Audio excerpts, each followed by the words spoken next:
არსებობს ასეთი მცდარი მოსაზრება, რომ თითქოს ყველა ადამიანს, რომელიც იბადება, ყველა ადამიანს აქვს რაღაცა თავისი მისია. თავისი რაღაცა მისია, რომელიც აუცილებლად უნდა იპოვოს, ეს მისია უნდა შეასრულოს, რათა მის ცხოვრებას აზრი ჰქონდეს და ასე უაზროდ არ გალიოს თავისი ცხოვრებაო. საკმაოდ პოპულარულია, ასე ვთქვათ, ეს მოსაზრება, რომელიც არის მცდარი მოსაზრება და საიდან არის მცდარი და რატო ვამბობ ამას, ამასაც აუცილებლად აგიხსნით. ჯერ დავიწყოთ იქიდან, რომ როდესაც საუბარი არის, რომ აი ყველა ადამიანს თავისი მისია აქვს, რა იგულისხმება აი ამაში. როდესაც აი ამ მცდარ მოსაზრებას აჟღერებენ, რომ ყველა ადამიანს აქვს თავისი კონკრეტული მისიაო, ესე იგი და ამაში გულისხმობენ აი იმას, რომ აი მაგალითად ზოგი ადამიანი უნდა გახდეს ექიმი, რომ გადაარჩინოს ამდენი და ამდენი ადამიანის სიცოცხლე. ზოგი ადამიანი უნდა გახდესო ჯარისკაცი, რომ დაიცვას თავისი სამშობლოვო. ზოგი ადამიანი უნდა გახდეს მამა კონკრეტულად, რომ აი იყოლიოს შვილები და ესეც ერთგვარი ამასაც ერთგვარ მისიად აღიქვამენ, რომ აი ზოგმა ადამიანმა უნდა შექმნას ოჯახი, უნდა ყავდეს ქმარი, უნდა ყავდეს შვილები, უნდა გაზარდოს შვილები და როდესაც იგი გარდაიცვლება, აი მას უკვე ეთქმის, რომ აი მან იცხოვრა და აი ეს ბევრ ადამიანს გაუჟღერებია, ბევრ ადამიანს უთქვამს ეს.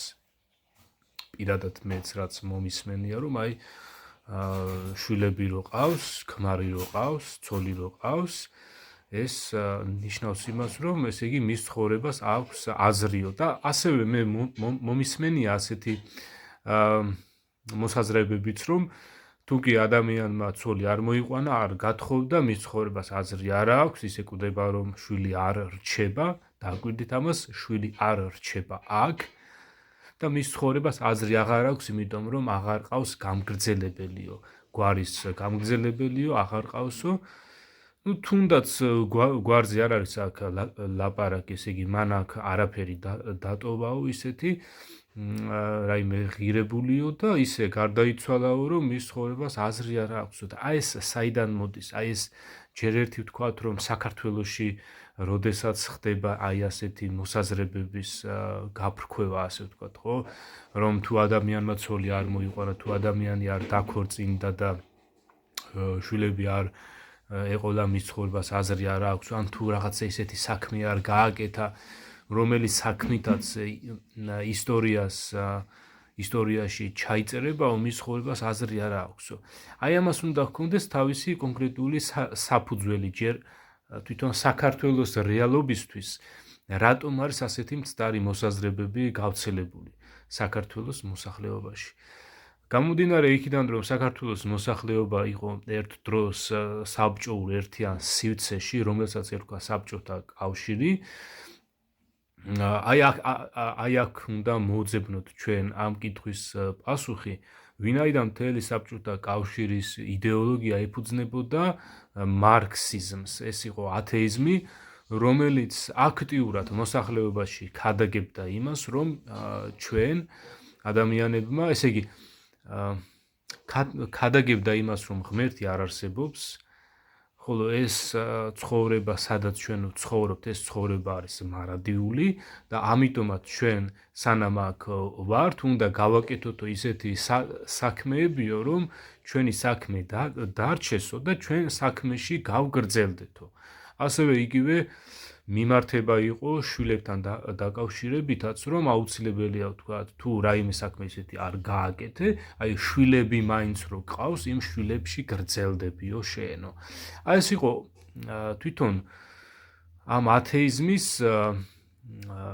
დამსახურება ის, რომ საქართველოს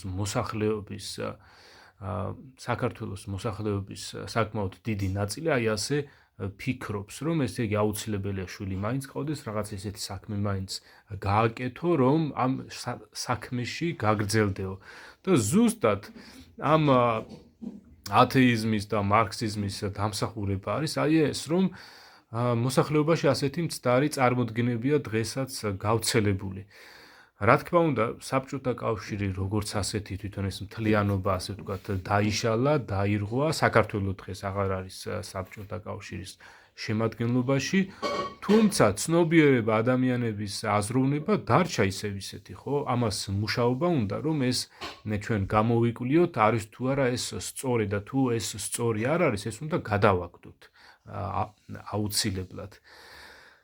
დაუბრუნდები კიდევ აი იმას, რომ ესე იგი ზოგადად არამხოლოდ ახლა პოსტსაბჭოურ სივრცეში, არამედ ზოგადადაც არსებობს ასეთი წარმოდგენები, რომ რაღაცა შენი მისია უნდა იპოვნოვო. მე განვიხილე მარქსიზმის დამსახურება იმასთან დაკავშირებით, რომ ადამიანებს აქვთ ეს წარმოდგენები, რომ რაღაცა საქმე უნდა გააკეთო, რომ იმ საქმეში გაგრძელდეო, შენი სახელი დაიმკვიდროო, ან თქვათ რომელიღაცა ქუჩას დაერქვას შენი სახელი, ან რომელიღაცა ქალაქს, ან ბოლო-ბოლო შვილები მაინც უნდა იყოლიოო, რომ შვილებში გაგრძელდეო, ხო? ეს არის ერთის მხრივ მარქსიზმის დამსახურება, რომ ადამიანებს აი ასე აურია ტვინი და დღეს ბევრი ადამიანი ასე ფიქრობს. ამავე დროს პარალელურად კიდევ არსებობს ასეთი მოსაზრება, რომ რაღაცა მისია გაქვს და ის მისია უნდა შეასრულო, ხო?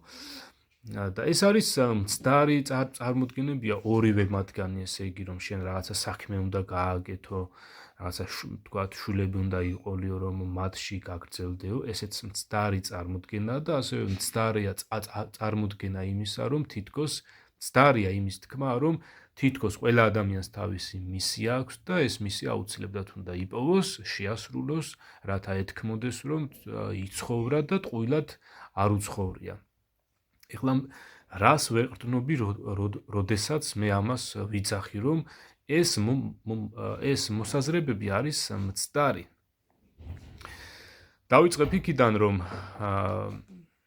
ზოგადად მსოფლიოს ისტორიაში არსებობს მრავალი სხვადასხვანაირი ფილოსოფიური მიმდინარეობა.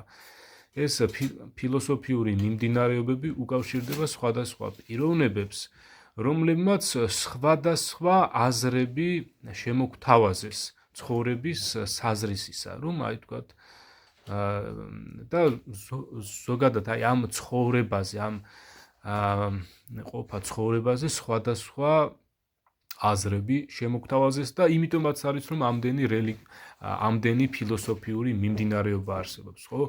ყველა ფილოსოფოს ერთი და იგივე რამ რომ ეთქვა, ჩვენ გვექნებოდა მხოლოდ ერთი ფილოსოფიური მიმდინარეობა, მაგრამ ვინაიდან ყველა ფილოსოფოსი სხვადასხვა რაღაცას ამბობდა, სხვადასხვა მიმდინარეობებს ჩაუყარეს მათ საფუძველი, ეს იმას ნიშნავს, რომ ისინი არ თანხმდებიან იმ კონკრეტულ საკითხში და ამიტომაც არის მრავალფეროვნება მათ აზრებში. ეს ფილოსოფოსები იყვნენ კონკრეტულად ჩვენი მსგავსი ადამიანები, ისინი ჩვენგან არ განსხვავდებოდნენ, თუ შეიძლება ვთქვათ, რომ ისინი განსხვავდებოდნენ რომელიმე ჩვენგანისაგან, მხოლოდ აი იმით, რომ მათ კონკრეტული მიმდინარეობა შექმნეს, ხო?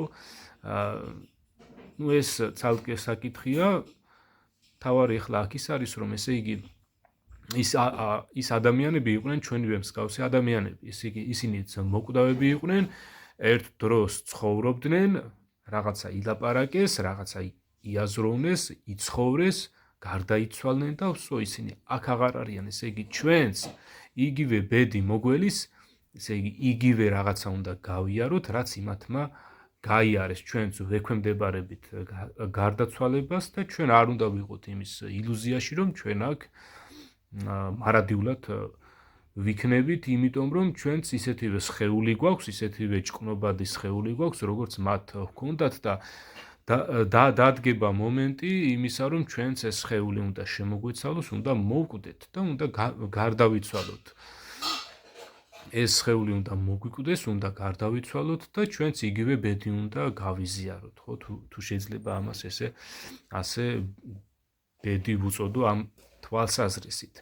ეს იმას ნიშნავს, რომ ის ადამიანები ჩვენი მსგავსი ადამიანები იყვნენ და თუ კი ჩვენ არ შეგვიძლია თვითნებურად ჩვენ მივაკვლიოთ იმას თუ რა არის ჩვენი ცხოვრების საზრისი, მაშინ აუცილებელია ისეთ ვინმეს მივაკითხოთ, რომელიც თითოეულ ადამიანზე უფრო აღმატებულია.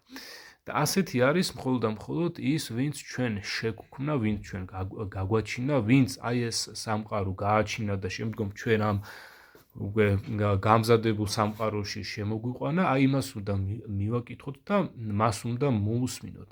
ასეთი არის მხოლოდ და მხოლოდ ღმერთი, რომელმაც ჩვენ შეგვქმნა, რომელიც არის გამჩენი და აუცილებელია მან ამ კითხვებზე პასუხი გაგვცეს. რა არის ჩვენი ცხოვრების საზრისი? რა არის ჩვენი სიცოცხლის საზრისი? ის რომ მე აუცილებლად თქვა რაღაცა მისია მაქვს და აი თქვა მე მაქვს რაღაცა სხვა მისია, თქვენ გაქვთ რაღაცა სხვა მისია, თქვა მე უნდა გამოვიდე ექიმი, თქვენ უნდა გამოხვიდეთ ჯარისკაცი, ვიღაცა უნდა გამოვიდეს თქვა დედა, ვიღაცა მამა, ხო?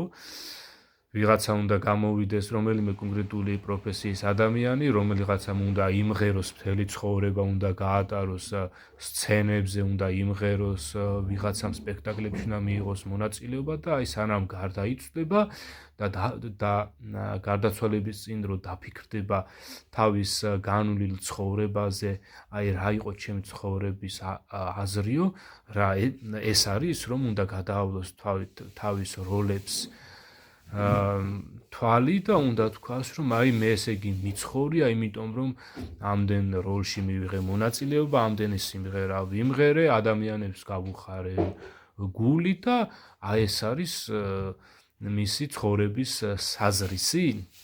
ასე უნდა ვიფიქროთ, ასე არ უნდა ვიფიქროთ. ამაზეც გავამახვილებ ყურადღებას, რატომ არ უნდა ვიფიქროთ ასე. იმიტომ არ უნდა ვიფიქროთ ასე, რომ თუ კი თითოეულ ადამიანს თავისი კონკრეტული მისია მართლა აქვს, აი მაგალითად, რაც უკვე ვთქვი, რომ ზოგის მისია არის თქვა თითქოს და უნდა გამოვიდეს ექიმი, ზოგმა უნდა იმღეროს, ბევრი ადამიანი ამით გაახალისოს, ზოგმა სხვადასხვა სპექტაკლებში, როლებში უნდა მიიღოს მონაწილეობა, ზოგმა რაღაცა ნახატი უნდა დახატოს და ამით მნახველები უნდა გაახაროს, ზოგმა შვილები უნდა გააჩინოს.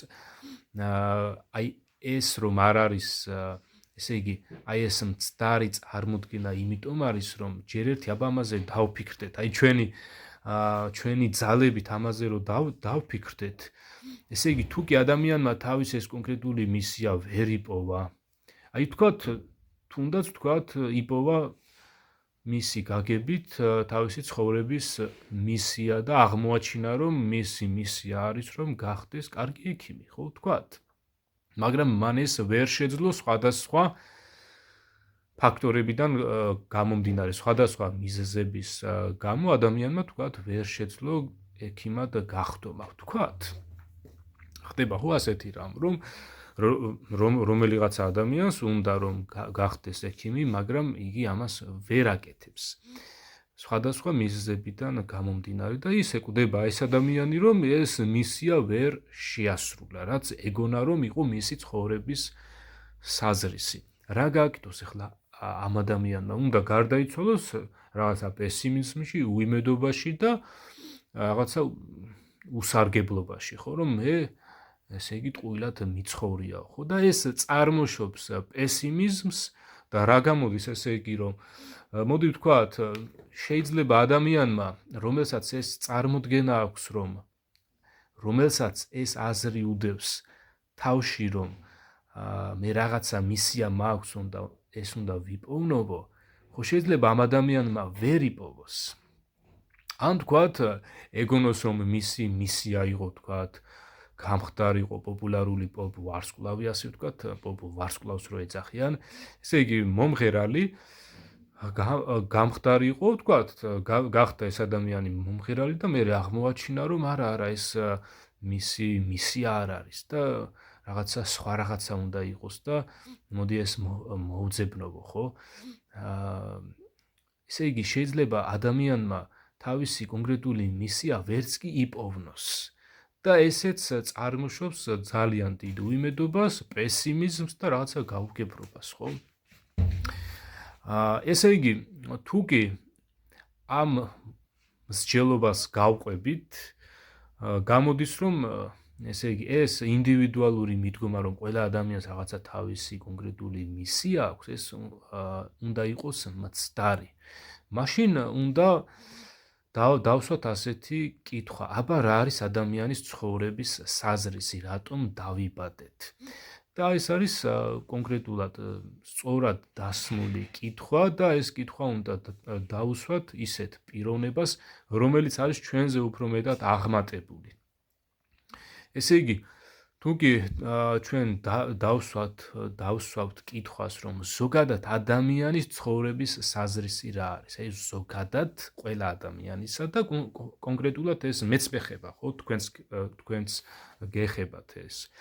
კონკრეტულად ადამიანის ცხოვრების საზრისი რა არის? ესე იგი, უნდა არსებობდეს ერთი რაღაცა, რომელიც ეხება აბსოლუტურად ყველა ადამიანს. ესე იგი, ყველა ადამიანის ცხოვრების საზრისი უნდა იყოს ერთი რაღაცა.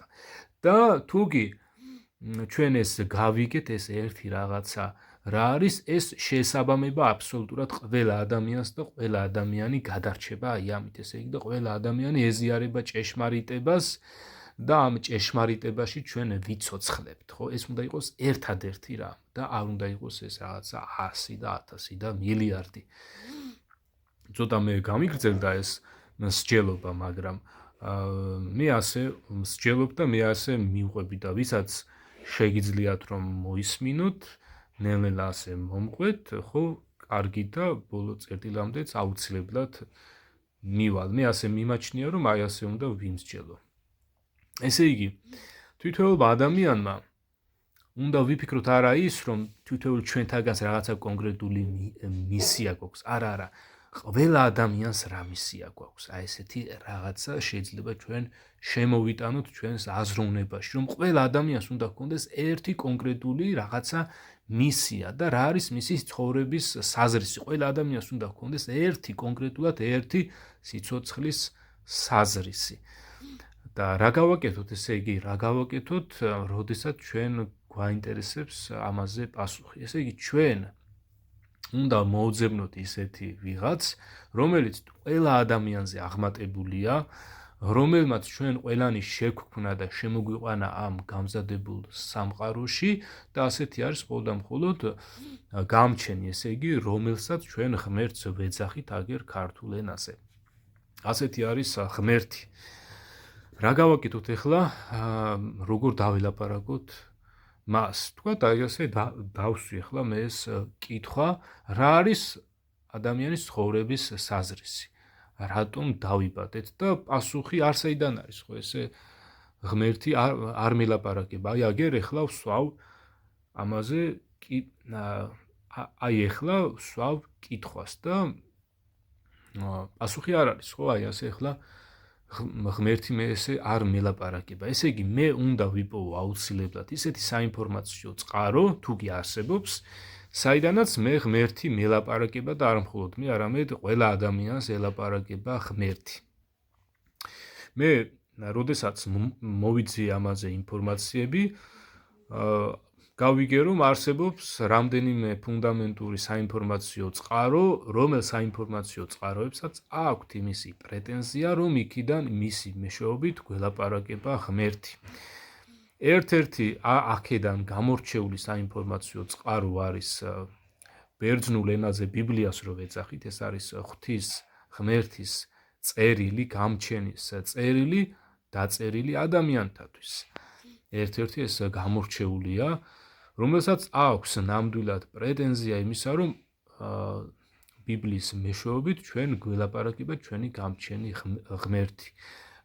ასევე არსებობს ყურანი,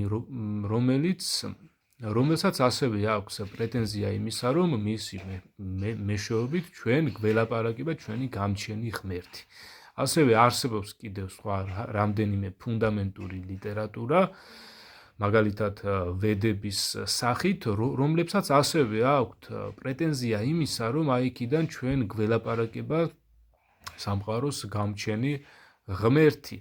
ქართულ ენაზეც არის ეს ნათარგმნი, მოკლე წიგნებად არის გამოცემული, ერთ-ერთი სახელია ფაგავად გიტა, ერთ-ერთი არის ფაგავად ტამი და ქართულ ენაზე არის ეს ასე თუ ისე ხელმისაწვდომი, რომლებსაც მე ვარ გაცნობილი, მე გავეცანი ბიბლიასაც, ყურანსაც, გავეცანი ვედებსაც და უნდა ამერჩია ასე ვთქვათ, ჯერ ესენი უნდა შემესწავლა და რა თქმა უნდა ეს შესაძლებელია, ადამიანს შეუძლია რომ შეისწავლოს ყურანიც, ბიბლიაც და ინდური ვედებიც, რაც საქართველოში არის ქართულ ენაზე ხელმისაწვდომი.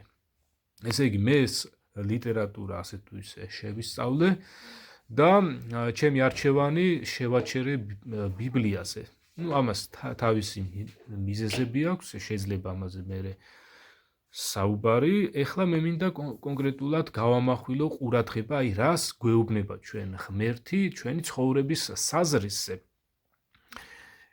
ესე იგი, ღმერთი გველაპარაკება იმას, რომ მან კაცი შექმნა უკვდავი არსება, ესე იგი, უკვდავად შექმნა მან კაცი და გამომდინარე ესე იგი, ღმერთი ჩვენ გვაწვდის ინფორმაციას იმასთან დაკავშირებით, რომ თავდაპირველად ღმერთმა შექმნა ჩვენი წინაპარი უკვდავი არსება, რომელსაც სახელად დაარქვა ადამი და მისთვის ასე ვთქვათ, აი ეს დედამიწა, ეს ჩვენ რო დედამიწას ვეძახით, ვინაიდან ეს მიწა გვასაზრდოებს, ასე ვთქვათ, სხვადასხვა მცენარეებით, აი ღმერთმა ესე ღმერთი გველაპარაკება იმას, რომ თავდაპირველად მან შექმნა ადამი, შექმნა უკვდავად, ასე ვთქვათ და ეს დედამიწა იყო მისი სამარადისო საცხოვრებელი, ვინაიდან სიკვდილი იმ დროს არ არსებობდა იმ დროს სიბერე, არ არსებობდა ის ასე ვთქვათ დეგრადირებული გონება, რომელიც ბიბლიაში მოხსენიებულია ცოდვილ ბუნებად, არ არსებობდა იმ დროს, ესე იგი ეს ცოდვილი ბუნება და ადამი იყო აბსოლუტურად ნეტარებაში, კარგად იყო და მას აი ეს კითხვა არ შეაწუხებდა, რა არის ჩემი ცხოვრების საზრისიო, ხო, ეხლა ჩვენ რო ეს გვაწუხებს, თქვათ, აი ჩვენ როდესაც ვსვავთ კითხვას, რა არის ჩვენი ცხოვრების საზრისი, იმიტომ რომ ჩვენ დღეს ვხედავთ იმას, რომ ჩვენ ვკვდებით, ადამი ამას ვერ ხედავდა, არ ხედავდა და მას ეს არ შეაწუხებდა, ის იმთავითვე კარგად იყო, სრულყოფილი იყო თავის არსებაში, ასე ვთქვათ, ხო? სრულყოფილი იყო და მას მსგავსი პრობლემები არ ჰქონდა. ესე იგი, ადამი არ დასვავდა კითხვას იმასთან დაკავშირებით, რა არის ჩემი ცხოვრების საზრისიო. რა მოხდა, ესე იგი? ღმერთი ჩვენ გვაწვდის ინფორმაციას იმასთან დაკავშირებით, თუ რა მოხდა დასაწყისში, როდესაც ღმერთმა შექმნა ეს ადამი, ქალი და კაცი და შემდგომ რა მოხდა ისეთი, რომ კაცობრიობაში შემოვიდა სიკვდილი, კვდომა, ხრწნილება, დეგრადაცია და ჩვენ უკვე დღევანდელი ადამიანები დავიბადეთ უკვე ისეთ სამყაროში, რომელშიც ჩვენ ვხედავთ იმას, რომ არსებობს სიკვდილი და ერთგვარად უკვე დასწრებაზე და მოსწრებაზეა ცხოვრება და ადამიანები არიან ერთ ამბავში, რომ არიქა, სანამ ეხლა აქ ვცხოვრობ თუ არიქა მოვასწროთ, მაქსიმალურად ბევრი სიამოვნების მიღება, ბევრი რამ გავაკეთოთო, თორემ ჩვენ დადგება დრო მოვკვდებით და სხვა რა შეგვჩებაო და სხვათა შორის ქართულ სიმღერებშიც არის ასეთი სიმღერები გავრცელებული, რომ ვიქეიფოთ დრო ვატაროთ, სხვა რა შეგვჩება, ეს წუთი სოფელიც მალე გაქრებაო, არის ასეთი ტექსტი ქართულ ენაზეც. ესე იგი, ჩვენ ვიმყოფებით უკვე ისეთ სამყაროში, როდესაც ცხოვრება ერთი შეხვედრით არის დასწრებაზე, რაც შეიძლება ბევრი სიამოვნება მივიღოთო, რომ გარდავიცვლებით, გვეთქმოდეს, რომ ჩვენ ვიცხოვრეთო, ხო? ეს არის რა თქმა უნდა მცდარი წარმოდგენა და ღმერთი ჩვენ გვასწავლის იმას, რომ ამ მცდარ წარმოდგენებს არ უნდა გამოვეკიდოთ, არამედ ჩვენ უნდა მოვუსმინოთ მას, რას გველაპარაკება იგი, რომ ჩვენ რეალურად ვიპოვოთ ნამდვილი ცხოვრების საზრისი, რომელსაც ჩვენ დავუკავშირდებით, მასში გავგრძელდებით მარადიულად და ჩვენ მარადიულად გვექნება სიცოცხლე. ესე იგი, ჩვენ ღმერთი ბიბლიიდან გვაგებინებს, რა არის ადამიანის უბედურების თუ შეიძლება ასეთი სიტყვა გამოვიყენო, ესე იგი, რა არის ადამიანის პრობლემის მიზეზი. ღმერთი ჩვენ გვასწავლის იმას, რომ ესე იგი ღმერთთან დაშორება არის ადამიანის სიკვდილის მიზეზი.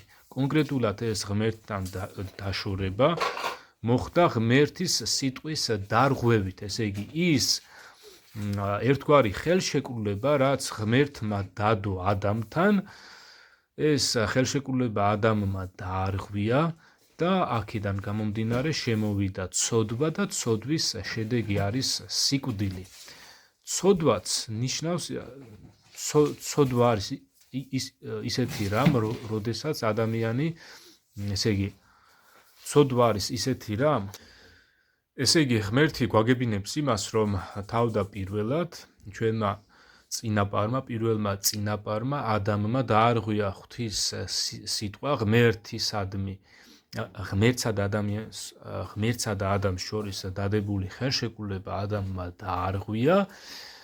დაარღვია ღმერთის სიტყვა, არ დაემორჩილა, ასე ვთქვათ, მას და აქედან გამომდინარე შემოვიდა სიკვდილი. ჩვენ ამაზე ინფორმაციას ვგებულობთ ბიბლიის პირველივე ფურცლებიდან, კონკრეტულად ეს, რა თქმა უნდა, მნიშვნელოვანი ადამიანმა თვითონ მოკიდოს ხელი ბიბლიას და პირველი ფურცლიდან ბოლო ფურცლის ჩათვლით წაიკითხოს და თვითონ მიიღოს პირველ წყაროდან ამაზე ინფორმაცია. ეხლა მე იმას გაწვდით, რაც მე ვისწავლე ამავე ბიბლიიდან და თქვენც, რა თქმა უნდა, თქვენც შეგიძლიათ ბიბლია აიღოთ და თქვენ თვითონვე ისწავლოთ, რათა თქვენ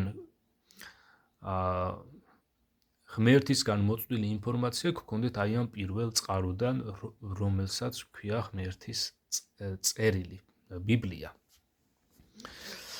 ესე იგი, ბიბლიაში პირველივე ფურცლებზე ჩვენ ვგებულობთ იმას, რომ ღმერთმა შექმნა დედამიწა, ღმერთმა შექმნა მთელი სამყარო, ღმერთმა შექმნა ის ყველაფერი, რაც ჩვენს ირგვლივ არის, ეს მცენარეები, ცხოველები, სხვადასხვა საგნები, ღმერთმა შექმნა ზღვები, მდინარეები, ოკეანეები, ეს რაც არის და ამავე დროს ღმერთმა შექმნა ჩვენი პირველი წინაპარი, რომელსაც სახელად დაარქვა ადამი, ესე იგი ეს ქალი და კაცი ღმერთმა შექმნა და ამავე დროს ჩაწერილია ბიბლიაში ის, რომ ღმერთმა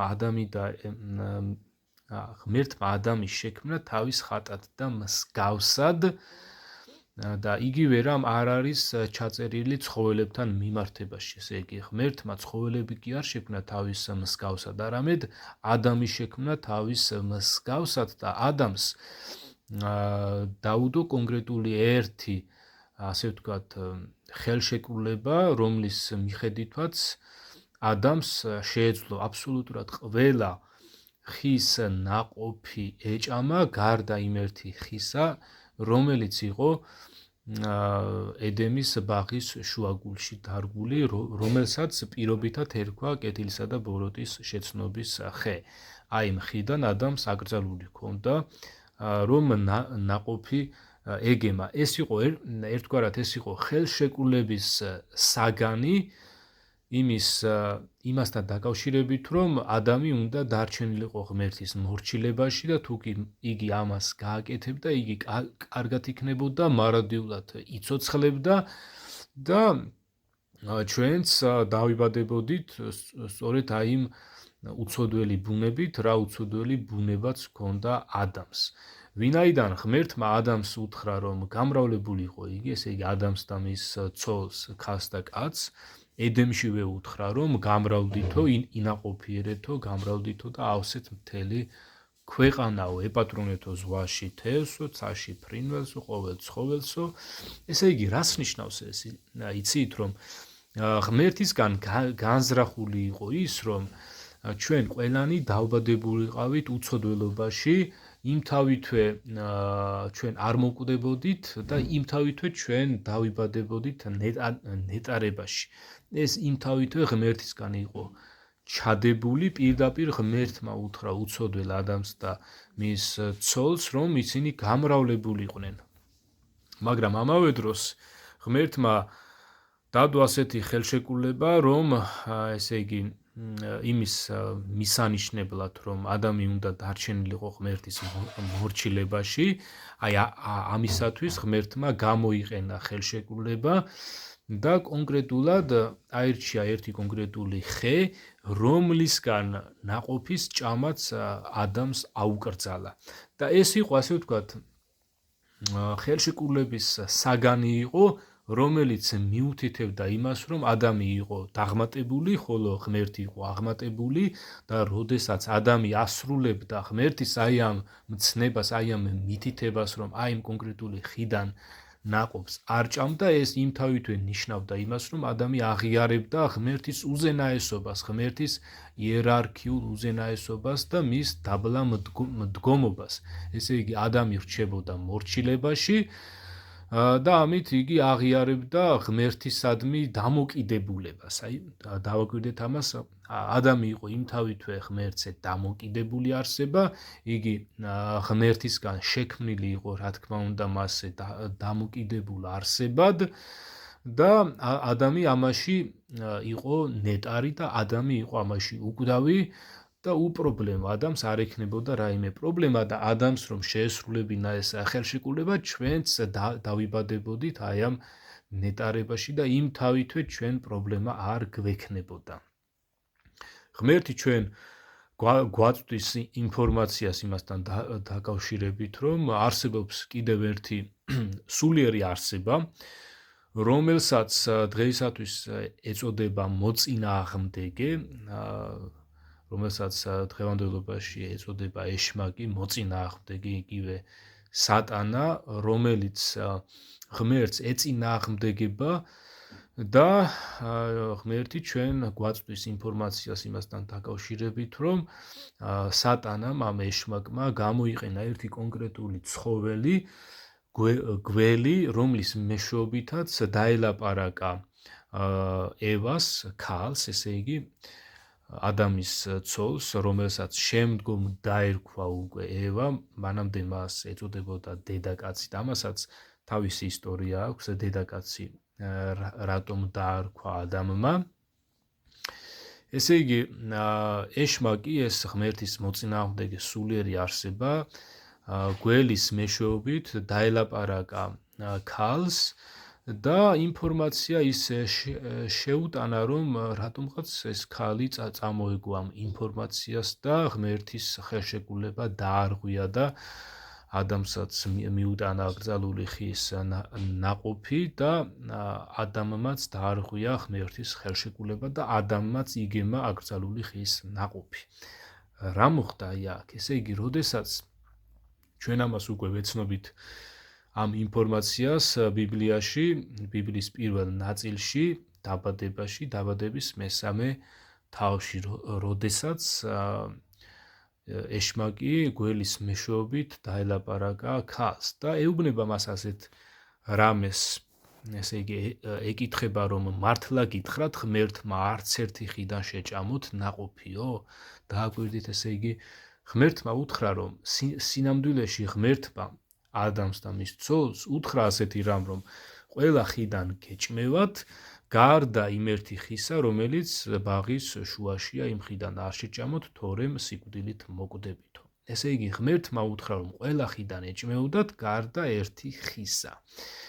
ეხლა შემოდის, ასე ვთქვათ, ასპარეზზე აი ეს სულიერი არსება, ეშმაკი და ევას უსვამს ასეთ კითხვას, ესე იგი დედაკაცს უსვამს ასეთ კითხვას, რომ მართლა გითხრათ ღმერთმა არც ერთი ხიდან შეჭამოთ ნაყოფიო?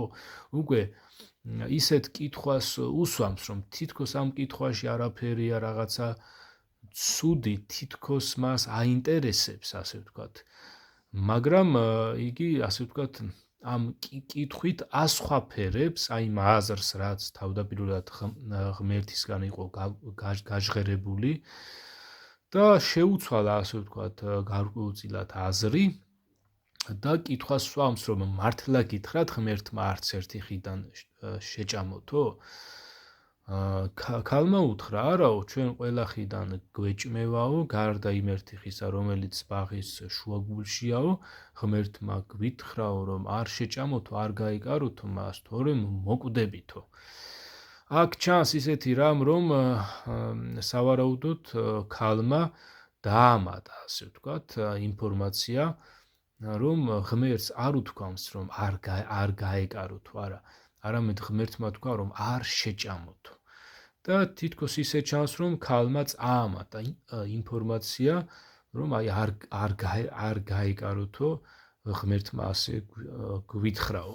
ნუ ეხლა ამას მე არ ჩაუღმავდები ეს ქალმა წაამატა თუ არ წაამატა, მაგრამ თავარი რა არის აქ, ესე იგი ქალმა დაუწყო ლაპარაკი მის დაქვემდებარებაში მყოფ არსებას, ჩვენ უნდა ვთქვათ ის, რომ ეს მთელი ცხოველები, რაც ღმერთმა შექმნა, დაუქვემდებარა ადამიანს და მის ცოლს. ესე იგი, რეალურად იერარქია ისე იყო დაყენებული, რომ იერარქიის სათავეში იდგა ღმერთი, ახლაც დგას, რა თქმა უნდა, ღმერთი იერარქიის სათავეში. ესე იგი, ყველაზე აღმატებული არის ღმერთი, შემდგომ მოდის ადამი და შემდგომ და ყველაზე დაბალ საფეხურზე დგანან ეს ცხოველები, რომლებიც ღმერთმა ჩააბარა ადამიანს. ესე იგი, ღმერთმა ადამიანს მისცა ძალაუფლება იმისა, რომ ადამი დაპატრონებოდა აბსოლუტურად ყველა ცხოველს, ყველა ფრინველს, ყველა თევს, აბსოლუტურად ყველა სულთგმულს, ასე ვთქვათ, ყველა მოძრავ და არამოძრავ არსებას, რომელიც აი ამ დედამიწაზე არსებობდა. ესე იგი, ღმერთმა ეს მთელი პლანეტა საპატრონოდ ჩააბარა ადამიანს. მთელი პლანეტის პატრონად ღმერთმა დაადგინა ადამი. რას ნიშნავს ეს? ეს ნიშნავს იმას, რომ ესე იგი, ყველა ის არსება, რაც იმ დროს ცხოვრობდა, ყველა არსება ექვემდებარებოდა ადამიანს და მის ცოლს. იგივე ის გველიც, რომელიც დაელაპარაკა ქალს, ის გველიც იერარქიულად ექვემდებარებოდა ქალს. ეხლა რას ნიშნავს ეს? ღმერთი რა ინფორმაციას გვაწვდის?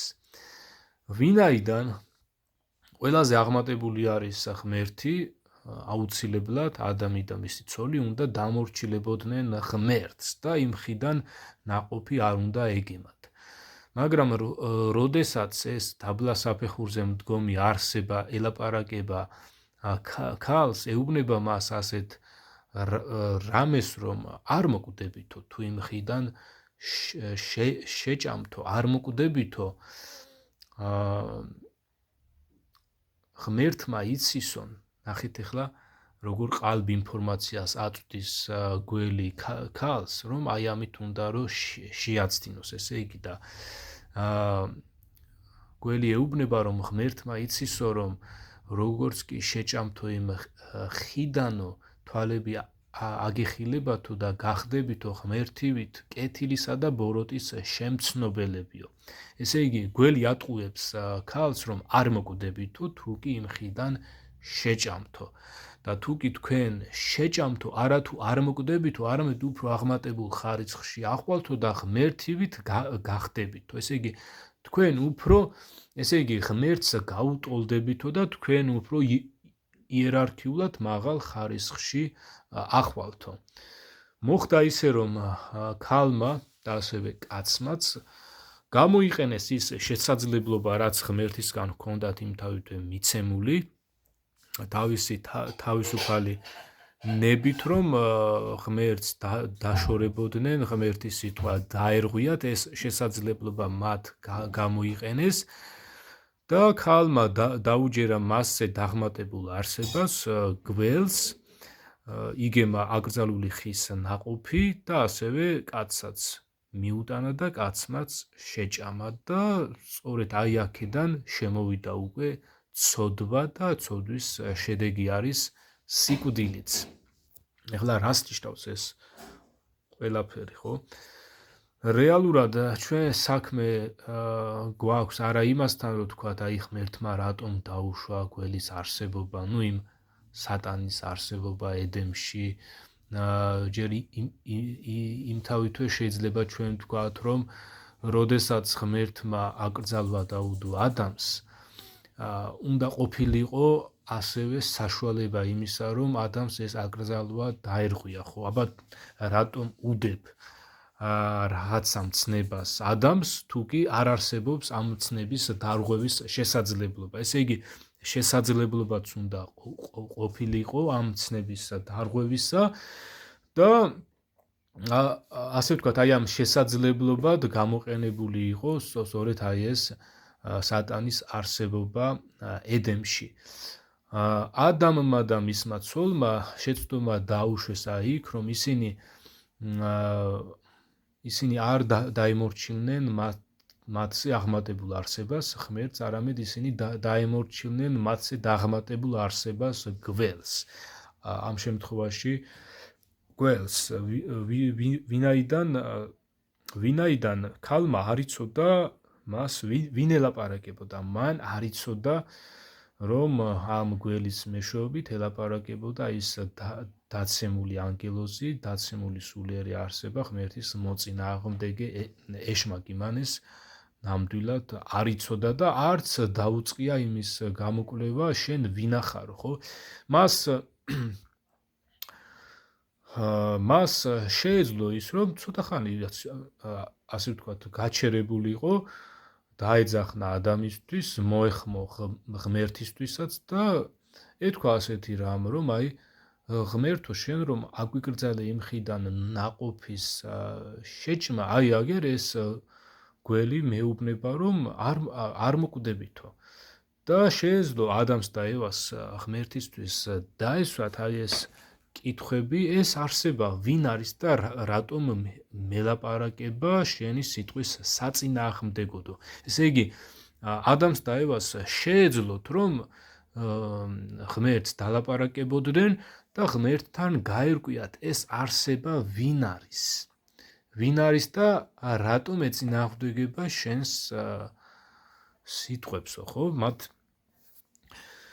ფაქტიურად ადამიანმა და მისმა ცოლმა ღმერთისგან დამოუკიდებლად, ასე ვთქვათ, მიიღეს აი ეს გადაწყვეტილება, ღმერთს არ დაეკითხნენ, ქალმა დაუჯერა გველს, კაცმა ადამიანმა დაუჯერა თავის დედაკაცს, ფაქტიურად, თუმცა მათ ერთობლიობაში ღმერთის ხელშეკრულება დაარღვიეს, უკვე აქ დიდი მნიშვნელობა აღარ აქვს, ვინვის დაუჯერა, ხო? მთავარი არის ის, რომ ერთობლივად ორივე მათგანმა არ დაუჯერეს ღმერთს და ღმერთი ჩვენ გვაწვდის ინფორმაციას, რომ აქედან გამომდინარე, ვინაიდან ღმერთის მცნება, ღმერთის ხელშეკრულება, ესე იგი ის აღთქმა, რაც ღმერთს ჰქონდა დადებული ადამიანთან და ზოგადად კაცობრიობასთან, რომ აკრძალული ხის ნაყოფი არ უნდა გვეჭამა, ეს მთლიანობაში ყველამ დავარღვიეთ, ვიგემეთ აკრძალული ხის ნაყოფი და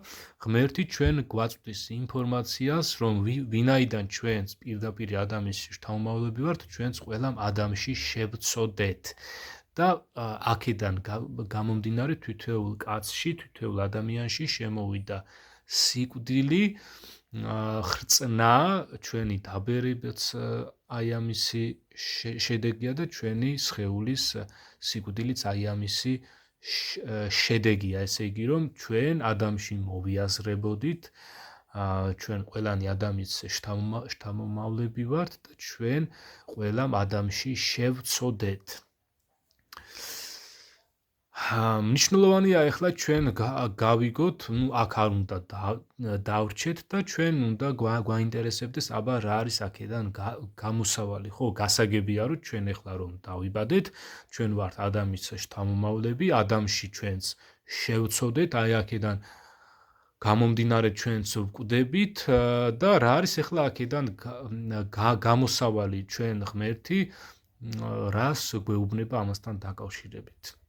იგივე ბიბლიის პირველ ნაწილში, ესე იგი ღმერთის წერილის პირველ ნაწილში, დაბადების მესამე თავში ღმერთი ამასთან დაკავშირებით გვაწვდის ინფორმაციას, ესე იგი, როდესაც ადამიანმა და მისმა ცოლმა დაარღვიეს ღმერთის ხელშეკრულება და ისინი ცოდვად დაეცნენ, ღმერთმა მოძებნა ისინი, ამასაც დავაკვირდეთ ჩვენ, რომ ადამიანს არ გამოუჩენია, ასე ვთქვათ, ინიციატივა, ადამიანს არ გამოუჩენია, ადამიანს არ უმოქმედია ამ მხრივ, რომ ვთქვათ, ღმერთისთვის დაეძახნა, რომ ღმერთო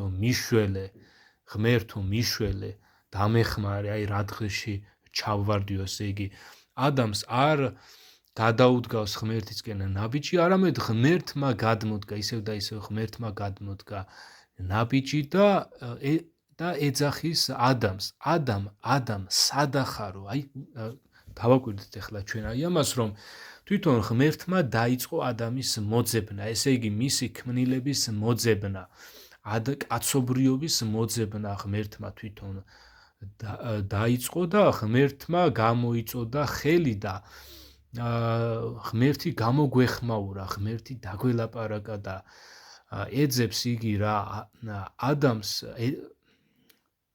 ელაპარაკება, ადამ, სადახარ, ეძებს. ადამი გამოეხმაურა, მადლობა ღმერთს, რომ აგერ ადამი გამოეხმაურა და უპასუხა, რომ ესე იგი შენი ხმა რომ გავიგეო, დავიმალეო, შემეშინდაო, ვინაიდან შიშველი ვარო და აი ასე დავიმალეო და ღმერთმა უპასუხა, რომ ვინ გითხრაო, რომ შიშველი ხარო, იმ ხიდან ხო არ შეგიჭამია ნაყოფი, მე რომ აგიკრძალეო. და აი აქ დაიწყო ერთგვარი თავის მართლებასავით, რომ აი შენ რომ დედაკაცი მომიყვანეო, იმან მომიტანაო და მეც შევჭამეო, ესე იგი იმან შემაცდინაო. შემდგომ დედაკაცს ეკითხება ღმერთი, ეს რა ჩაიდინეო. დედაკაცმა უთხრა, რომ მოგველმა შემაცდინაო და მეც შევჭამეო. შემდგომ ღმერთი მიუბრუნდება გველს, ესე იგი იგივე ამ ეშმაკს და გამოუტას პირდაპირ განაჩენს, რომ რა კი ეს ჩაიდინეო, წყეული მციყავიო ყოველ ცხოველს შორისო, ამიერიდანო მუცლით იხოხეფო, მტვერს შეჭამო და აი ახლა რა არის ჩვენთვის მნიშვნელოვანი, რომ აი აქ ღმერთი დებს დაპირებას ამ ცოდვისგან გამომსყიდველის მოსვლასთან დაკავშირებით და ჩვენც ამას უნდა მივაქციოთ აუცილებლად ყურადღება. ესე იგი ღმერთი ჯერ კიდევ ედემშივე დებს ასეთ აღთქმას, როდესაც ამ შემაცდენელ ეშმაკს გველს ეუბნება ასეთ რამეს, რომ მტრობას ჩამოვაგდებო შენსა და დედაკაცს შორისო, შენს თესლსა და დედაკაცის თესლს შორისო და ის დედაკაცის თესლიო შენო თავს გაგიჭეჭყავსო და შენ მას ქუსლს დაუგესლავო. ესე იგი, დავაკვირდეთ აი ამას. ეს იყო პირველი აღთქმა დადებული იესო ქრისტეს მოსვლისა. ესე იგი, ღმერთმა ადამი და ევა არ დატოვა უიმედობაში და შესაბამისად კაცობრიობა ჩვენ ყველანი არ დაგვტოვა უიმედობაში და ჯერ კიდევ ედემში დადო აღთქმა, რომ დადგებოდა დრო, როდესაც დედაკაცის თესლისაგან დაიბადებოდა პიროვნება, რომელიც ამ ჩვენს მტერს თავს გაუჭეჭყავდა, დაამარცხებდა და ჩვენ გვიხსნიდა, ფაქტიურად ჩვენ გამოგვისყიდდა ცოდვისაგან. ესე იგი, ეს აღთქმა ჩაწერილი არის ღმერთის წერილის პირველ ნაწილში, დაბადებაში, დაბადების მესამე თავში, მე-15 მუხლში. ეს არის ძალიან საკვანძო მუხლი და აი ამიტომაც ადვილად დამამახსოვრდა მეც. ესე იგი, დაბადების მესამე თავში, მე-15 მუხლში ღმერთი გვაწვდის ინფორმაციას იმასთან დაკავშირებით, რომ ღმერთმა დადო აღთქმა, რომ დადგებოდა დრო, როდესაც დედაკაცის თესლისაგან დაიბადებოდა პიროვნება, რომელიც შემაცდენელ გველს, შემაცდენელ ეშმაკს გაუჭეჭყავდა თავს. და ეს იყო, ასე ვთქვათ, კაცობრიობის ნუგეში იყო, რომელი კაცობრიობაც მოყოლებული ადამიდან ელოდებოდა ამ მხსნელის მოსვლას, იესო ქრისტეს მოსვლას.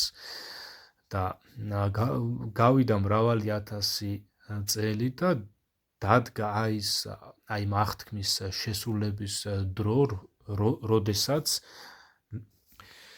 ესე იგი გავიდა მრავალი ათასი წელი და ღმერთის აღთქმისამებრ დედაკაცის თესლისაგან, ქალწული მარიამისაგან, ასე სასწაულებრივად იშვა ხორციელად უფალი ჩვენი იესო ქრისტე, რომელმაც კაცობრიობას მოუტანა ხსნა და ესე იგი თვითონ იესო გველაპარაკება რა არის ადამიანის ცხოვრების საზრისი და რა არის თითოეული ადამიანის მისია, ესე იგი ერთობლიობაში რა არის ადამიანისთვის მთავარი, ესე იგი ყველა ადამიანისთვის რა არის ცხოვრების საზრისი, რაც არის ერთი კონკრეტული საზრისი, რომელიც თითოეულმა ადამიანმა უნდა იპოვოს, უნდა მიიღოს, რომ გადარჩეს. ესე იგი ჩვენ იესო ქრისტე არ გვასწავლის იმას, რომ თითოეულ ადამიანს აქვს თავთავისი სხვადასხვა საზრისები, სხვადასხვა მისიები და აუცილებელია თითქოს აუცილებელია თითოეულმა ადამიანმა თავისი მისია იპოვნოსო. ეს ასე არ არის. ესე იგი ჩვენ იესო ქრისტე გვასწავლის იმას, რომ ყველა ადამიანისთვის არსებობს ერთი კონკრეტული მისია და სხვა დანარჩენი არის აბსოლუტურად მეორე ხარისხოვანი და მეასე ხარისხოვანი. რა არის ახლა ეს? როდესაც იესოს ადამიანი, ახლა მნიშვნელოვანი რა არის, იცით, რომ ჩვენ ვკითხულობთ ასეთ რამეს, რომ აი ადამიანს რა მართებს, აი რა უნდა გააკეთოსო, ხო? ესე იგი ჩვენ დღევანდელ საუკუნეში ცხოვრებ ადამიანებს ეს რომ გვაწუხებს აი ეს კითხვა, აი რატომ დავიბადეთ, რა უნდა გავაკეთოთ, ხო?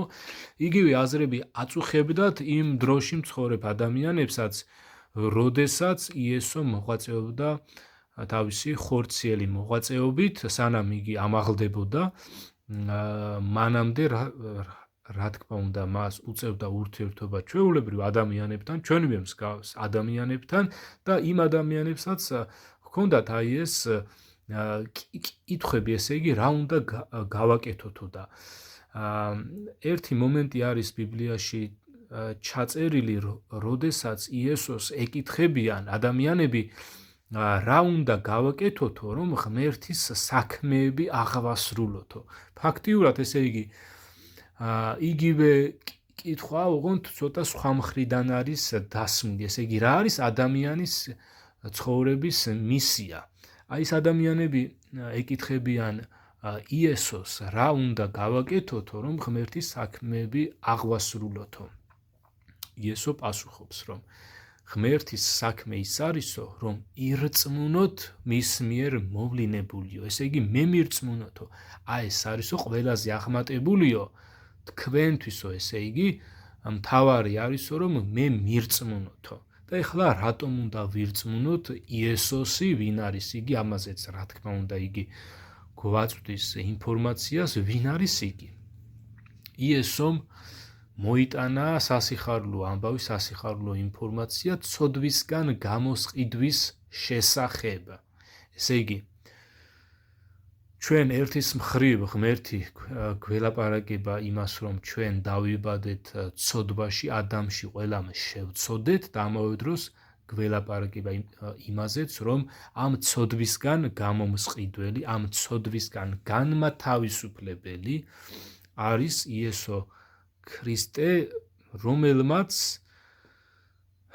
დადო ასეთი აღთქმა, ასეთი მოძღვრება, რომ ესე იგი გვეუბნება იმას, რომ მან კაცობრიობის ცოდვები თავის თავზე აიღო, თავის თავზე იტვირთა, ხის ჯვარს მიალურსმნა, მოკვდა ამისათვის და მესამე დღეს აღდგა მკვდრეთით და ახლა ყველა ადამიანს აბსოლუტურად მოუწოდებს, რომ ესე იგი მოუწოდებს, რომ აღიარონ თავიანთი ცოდვილობა, თავიანთი უსუსურობა, თავიანთი დაცემულობა და იესო ქრისტე მიიღონ და აღიარონ თავიანთ მხსნელად. ესე იგი, ჩვენ უნდა ვაღიარებდეთ იესო ქრისტეს ჩვენს მხსნელად, ჩვენს გამომსყიდველად, ჩვენივე ცოდვებისგან ჩვენს გამომსყიდველად, ჩვენს უფლად და აი ამ რწმენით ჩვენ უკვე იესო ქრისტეს სისხლის მეშვეობით ვართ განწმენდილები. იესო ქრისტეს სისხლით ვხდებით ჩვენ უკვე განწმენდილები და ჩვენ უკვე აი ამ რწმენით ვიწოდებით განწმენდილებად, წმინდანებად. ესე იგი, ჩვენ ცოდვისგან გამოსყიდულებად ვიწოდებით. სიტყვა წმინდა ნიშნავს გამოცალკევებულს და ეს ტექნიკური ტერმინიც არის. ჩვენ გაგვიგია ასეთი ტერმინი, ასე ვთქვათ, წმინდა ოქრო. რას ნიშნავს ეს წმინდა ოქრო? ეს არის ისეთი ოქრო, რომელიც განწმენდილია ყველანაირი მინარევისაგან, ხო? და ჩვენ მას ვუწოდებთ წმინდა ოქროს. ასევე ჩვენ წმინდა წყალს, აი დაწმინდავებული წყალი, აი ჩვენ როდესაც ვთქვათ მდინარეში წყალი აიმღვრევა და ველოდებით მის დაწმინდავებას, რომ იქიდან წყალი დავლიოთ, ხო ვთქვათ? აიმღვრა წყალი და ცოტა ხანი ველოდებით, რომ წყალი დაწმინდავდეს, რომ იქიდან დავლიოთ. ესე იგი, ჩვენ ამასაც ვუწოდებთ წყლის დაწმინდავებას, რომ ესე იგი წყალი გათავისუფლდება იმ სხვადასხვა ჭუჭყისაგან, მინარევებისაგან და უკვე ვთქვათ ვარგისი არის დასალევად, ხო? ასევე წმინდა ოქრო მაგალითად, ხო? რომელიც აბსოლუტურად განთავისუფლებულია ყველანაირი მინარევისაგან და ჩვენ მას ვუწოდებთ წმინდა ოქროს. ღმერთი სწორედ აი ამ სიტყვას იყენებს და გვეუბნება ჩვენ, რომ ჩვენ იესო ქრისტესადმი რწმენით, იესო ქრისტესადმი დაჯერებით, ჩვენც უკვე განწმენდილები ვართ, წმინდანები ვართ ცოდვისაგან. ესე იგი, ცოდვისგან გაგვწმინდა იესომ. ეს იმას ნიშნავს, რომ ჩვენ ადრე ვიყავით, ესე იგი, ცოდვილები და იესომ ცოდვისგან გაგვწმინდა, ცოდვა მოგვაშორა, გამოვყო და მან ფაქტიურად ცოდვისგან გამოგვისყიდა, ცოდვისგან გვიყიდა თავისი სისხლის მეშვეობით. და აი ამიტომაც ჩვენ მას ვუწოდებთ უკვე უფალს. ესე იგი, ჩვენ ვისაც გვწამს იესო ქრისტესი, ჩვენ მას ვუწოდებთ ჩვენს უფალს, იმიტომ რომ ჩვენ მანამდე ვიყავით ცოდვებზე მიყიდულები, ესე იგი, ჩვენ ცოდვის მონები ვიყავით, ცოდვა ბატონობდა ჩვენზე, ხოლო ახლა იესო ქრისტესადმი რწმენით ჩვენ გავხდით ქრისტეზე დაქვემდებარებულები და ქრისტე გახდა ჩვენი უფალი. ესე იგი, ადრე ჩვენი უფალი იყო ცოდვის მფლობელობის ქვეშ ვიყავით, ხოლო ახლა ჩვენი მფლობელი გახდა იესო, ვინაიდან მან თავისი სისხლით გვიყიდა, თავისი სისხლით გამოგვისყიდა ცოდვისაგან. მან თავისი უბიწო, თავისი უცოდველი, ასე ვთქვათ, თავისი უცოდველი თავი შესწირა ცოდვის გამოსასყიდ მსხვერპლად და თავისი უბიწო, თავისი უცოდველი სისხლი გაიღო იმისათვის, რომ ჩვენ გამოვესყიდეთ ჩვენი ცოდვებისაგან. ეს არის საფასური ცოდვისგან გამოხსნისა, ცოდვისგან გამოსყიდვისა. და აი ამიტომაც არის, რომ იესო ამბობს, რომ ღმერთის საქმე არის ის, რომ თქვენ ირწმუნოთო მის მიერ მოვლინებული, ესე იგი თქვენ ირწმუნოთ იესო ქრისტემ კაცობრიობას მოგვიტანა ცოდვისგან გამოსყიდვის სასიხარულო ამბავი, რომელსაც ეწოდება სახარება. სახარება, ესე იგი ცოდვისგან გამოსყიდვის ამბავი, რომელიც უკავშირდება პიროვნება იესო ქრისტეს. ამიტომაც არის, რომ იესო ამ კითხვაზე თუ რა არის ადამიანის ცხოვრების საზრისი, ჩვენ რა უნდა გავაკეთოთ, ამაზე გვცემს ერთ კონკრეტულ პასუხს ყველა ადამიანს აბსოლუტურად, რომ ჩვენი სიცოცხლისათვის, ჩვენი არსებობისათვის, ჩვენს კარგად ყოფნისათვის, აი ამ ცოდვილი ბუნებისგან განთავისუფლებისათვის აუცილებელი არის, რომ ჩვენ ვირწმუნოთ იესო ქრისტესი. ჩვენ ვირწმუნოთ მის მიერ ნაქადაგარი ინფორმაცია ცოდვისგან გამოსყიდვაზე, რომ მან თავისი სისხლით, მან თავისი მსხვერპლით, მან თავის თავზე აიღო ჩვენი ძველი კაცი, მან თავის თავზე აიღო კაცობრიობის ცოდვები, ჩვენი ძველი კაცი, ეს რას ნიშნავს? ჩვენი ცოდვილი ბუნება მან თავის თავზე იტვირთა და თავისი სისხლით გაგვწმინდა ცოდვებისაგან, მან ჩვენი ცოდვები დასაკარგავისკენ წაიღო, მოკვდა ამისათვის და მესამე დღეს აღდგა მკვდრეთით და იგი ამბობს, რომ ყველასო, ვისაც ჩემი სწამსო, ყველანი ჩემთან იქნებითო და ამავე დროს მან დადო აღთქმა იმასთან დაკავშირებით, რომ ესე იგი ყველას, ვისაც მისი სწამს, ვისაც სჯერა მისი, აბსოლუტურად ყველა თავის მორწმუნეს აღადგენს მკვდრეთით. ეს იმას ნიშნავს, რომ ესე იგი ღმერთი ჩვენ გვაწვდის ინფორმაციას, რომ იესო ქრისტესადმი მორწმუნეებს მარადისობაში გვექნება სხეულები, ისეთივე მსგავსი, ესე იგი განდიდებული და სულიერი სხეულები, როგორი სხეულიც ჰქონდა მკვდრეთით აღმდგარ იესო ქრისტეს. ჩვენ ბიბლიიდან ვიგებთ ინფორმაციას, რომ როდესაც იესო აღდგა მკვდრეთით და გამოეცხადა თავის მოწაფეებს, მას ჰქონდა უკვე განსხვავებული, განდიდებული სხეული და იგი სხეულებრივად ამაღლდა და მას შემდეგ იგი მარადიულად ცოცხლობს. ესე იგი, მან ჩვენ აი ამით მოგვცა კონკრეტული მაგალითი იმისა, რას ნიშნავს მკვდრეთით აღდგომა, რას ნიშნავს სხეულებრივად მკვდრეთით აღდგომა. საინტერესო ის არის ასევე, რომ თუკი მის მოწაფეებს მანამდე ეშინოდათ სიკვდილისა, მანამდე ეშინოდათ მათ სხვადასხვა ადამიანებისა, მათი მტრებისა, ასე ვთქვათ, ვინც არიღებდა იესო ქრისტეს, ისინი გამძვინვარებული ებრძოდნენ ქრისტესაც და მის მოწაფეებსაც, თუკი მათ აქამდე ეშინოდათ ადამიანებისა, როდესაც მათ მკვდრეთით აღმდგარი იესო იხილეს და დაინახეს, რომ რეალურად მათ პრაქტიკაში დაინახეს ის, რომ რასაც აქამდე იესო ელაპარაკებოდა მათ, რასაც მოძღვრავდა მათ, იესომ თავისი სწავლება დაადასტურა. ესე იგი, თავისი სწავლება, რომ ჭეშმარიტია და ნამდვილია და რომ ღირს იესოსადმი რწმენა, მან დაადასტურა თავისი საქმით, ესე იგი, მკვდრეთით აღდგომით, რომ ესე იგი, რასაც მანამდე იძახდა, ის ყველაფერი, რომ სწორია და ჭეშმარიტია, მან თავისი საქმით დაადასტურა, მკვდრეთით აღდგომით დაადასტურა, გამოეცხადა რა თავის მოციქულებს და მათ ძალიან მკაფიო იმედი მისცა იმისა, რომ ეს სიკვდილი გაუქმებულია, სიკვდილი აღარ არსებობს და ყველა, ვინც ქრისტეში მოკვდება, ყველანი ქრისტეში, ესე იგი, ყველა ქრისტეს მორწმუნე, რომელიც გარდაიცვლება, ყველანი იქნებიან უფალთან ქრისტეში და ამავე დროს ესე იგი ქრისტეს მოსვლისას ყველა მათგანი განდიდებული სულიერი სხეულით აღდგება მკვდრეთით და უკვე მარადიულ პერსპექტივაში, ასე ვთქვათ, მარადისობაში ჩვენ ქრისტეს